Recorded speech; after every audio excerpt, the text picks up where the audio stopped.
ka na, nakatay ka na, kaya kaya mo na umuwi mag-isa. Di ba? O sige, pauwi mo na yan. Tara! Sandra! Sandra! Uwi! Okay! Hey, thank you.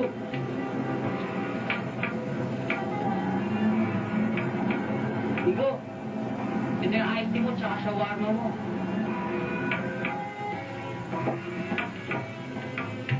Pambihira naman. Tres, mataas ka pa sa akin.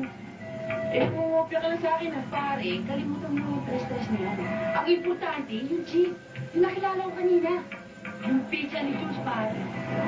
Jenny ang pangalan. Doon wala akong beauty taste. Hoy, Chong. Artadan 9 yan, Chong. Tol, ang may sa'yo, dos lang sa akin. Sige, api mo ako. Baka lamunin mo yung sinabi mo pag nakita ko. Ah, itin. Sige. Saan ba lang tira? Sa Baguio. Iskira ka pala eh. Paano natin mapupuntahan yun? Eh, di naman po pwede natin sundo dun, no? Pero hataw, Chong eh. Eh, kung may height lang ako, akin eh. Wala nga sinabi yung dati mong shota to eh. Eh, akala ko ba, short term solution, ha? Sila ka ba? Anong palagay mo sa akin? Taga-salo? Akala ko rin ba? Mahilig sa mga chicks sa malaki boobs pa. Di bali na. Tsatsaga ako na lang si Donna. Fertile na boobs, no? Siguro nasa Batangas din mga yun. Kasunod ko yung swimming na yung mga yun. Aakyat pa ka mo ng Baguio nitong Holy Week. Digo, papaalam mo naman ako sa amin, oh. Pagpapaalam din kita. Sunod tayo sa Baguio. Akong bahala sa lahat. Ako nasasagot sa lahat, pare. Ano? Ha?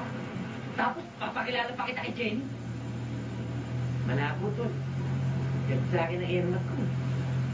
Parating hindi magkasundo. Bad trip yan. Parating nakasitan. O bakit? Anong problema? Si Mami, baka hinahanap na ako ng mga yun.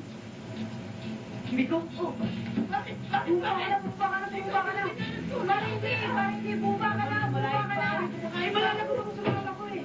Pare, pasensya ka na talaga. Tatawagan na lang sa mamaya. Lapit mo lang, hindi na.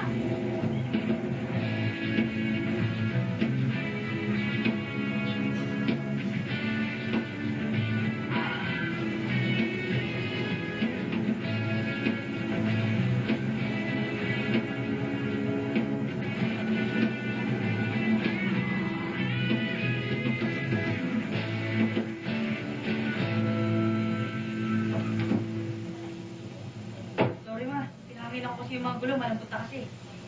Ba't hindi ka nagpaalam? Yan ba kita pinayagan mag-isa yung driving course? Diyan lang naman ako sa may gasolinahan eh. Ba't kanina pa natin hinintay? Inaipit nga ako sa may gasolinahan eh. May tumiri kong 10-wheeler truck sa likuran ko, kaya hindi ko ito nailabas yung sasakyan. Anak, susunod, papaalam ka.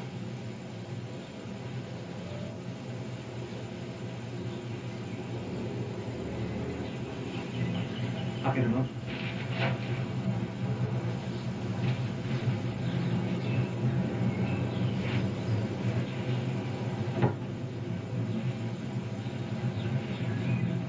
Alam mo na mga reglamento.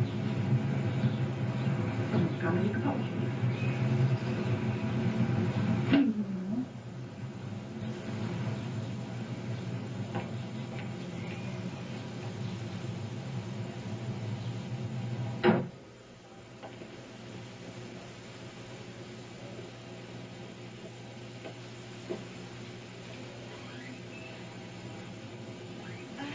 Ikaw ba si Migo?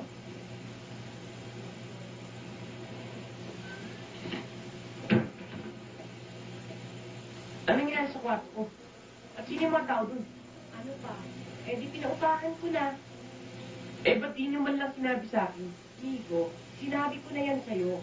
At pinaalam ko na rin yan sa antililing mo. Hirap naman sa'yo pag kinakausap kita para kang bingi. Paulit-ulit kong sinasabi, kailangan ko ng extra income. Extra income! Saan talagang hindi na kumakasya ang sweldo ko sa opisina? Eh, nasan yung mga gamit ko? Nandiyan, kina Dot-Dot. Doon muna kayo ng mga pinsan mo sa isang kwarto.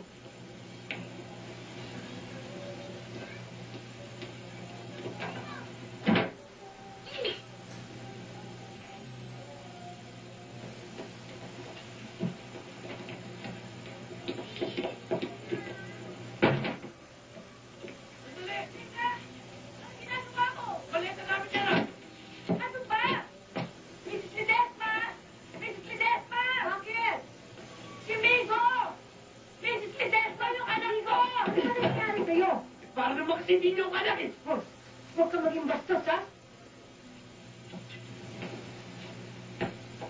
Pasok sa loob! Hindi kita pinalaki para maging barumbado! Siguro kung ang daddy nagpalaki sa akin, hindi ako maging ganito. Puro ka, Daddy! Puro ka, Daddy! Bakit? Kailan ka ba huling dinalaw ng daddy mo, ha? Wala ka pang 2 taon. At kung ang daddy mo nagpalaki sa'yo, hindi ka sana naging ganyan na mukhang tao. Eh, lahat naman sa inyo masama eh. Ako masama. Ang daddy ko masama. Eh, lahat naman ng pagkukulang niyo sinisisi niyo sa ibang tao. Bakit? Ano ba naging pagkakamali ko sa'yo, ha? Ano ba naging pagkakamali ko sa'yo? Pinagtitipiran niyo ako. Marami kayong tinatago sa akin. Wala kayong mga plano para sa akin. Eh, hindi niyo iniisip ko ang mga pangangailangan ko eh. Ano ba akala mo sa akin?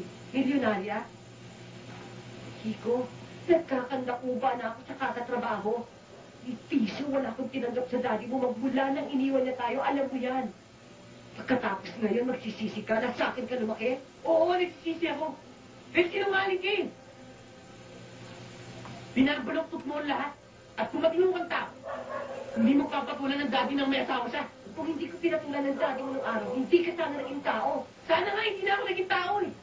Para hindi ako lumaki ng ganito. Wala akong kinabukasan sa'yo.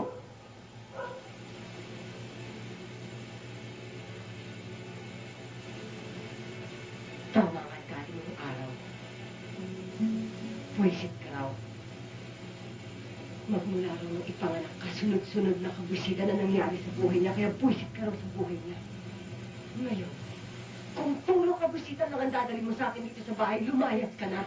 Hanapin mo ang daddy mo at pagsama kayong dalawa.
Eh, sabi, ito sa Violet Rose eh.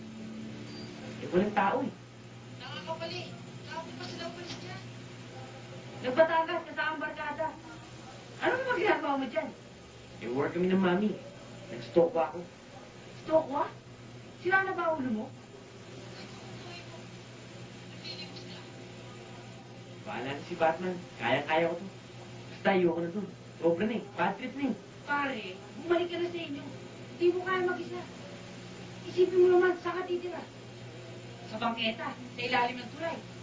Hindi ka nga rito, pag-usapan natin yan. Madali pare, huwag mong bababa, ha? Ha? Baka ito na yung tutor ko.